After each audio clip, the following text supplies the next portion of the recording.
5 Alice Sabatini. Sono semplice, ho tantissimi difetti come tutti e di sicuro non sono perfetta, però comunque do tanto per le persone e cerco sempre di far felice tutti. Il giorno dopo l'incoronazione a Jesolo, ancora emozionata, la laziale Alice Sabatini Neo Miss Italia 2015 parla di sé con semplicità, anche se da ora e per un anno intero la sua vita non sarà certo più quella di prima, fatta di basket e amici, rimandata anche l'iscrizione all'università. A lei, che ha sbancato il televoto, è stata la più votata dal pubblico da casa dall'inizio della finale, quella che porta a casa 5 fasce con il massimo punteggio della giuria, spetta l'onore e onere dello scettro della più bella.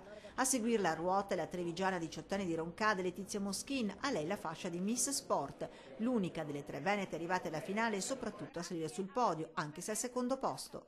Puntavo alla vittoria, ho preso il secondo posto, sono molto contenta e orgogliosa e adesso insomma vado avanti. Un diploma di liceo classico in tasca in attesa dell'esito del test per entrare alla facoltà di medicina. Ha sperato fino all'ultimo di essere la vincitrice ed ha ben chiaro cosa l'ha portata sul podio di Miss Italia. In primo luogo il sorriso e poi niente, il mio essere me stessa, Letizia, e la gioia che porto con me. Una finale, la terza che si tiene a Jesolo di Miss Italia, che cambia volto e punta sulla modernità con un pizzico di tradizione. Miss Italia ha raggiunto l'obiettivo che era quello proprio di piacere anche al mondo giovanile, di non essere vista solo come la tradizione, e in questo penso che insomma abbiamo centrato il segno. Soddisfatto anche il sindaco di Jesolo, che ha visto rimbalzare sul web ma anche via etere l'immagine della città balneare del veneziano. Quest'anno direi molto meglio, quindi un terzo anno di Miss Italia, di un concorso che dà ulteriore visibilità alla nostra città, e mi sembra che,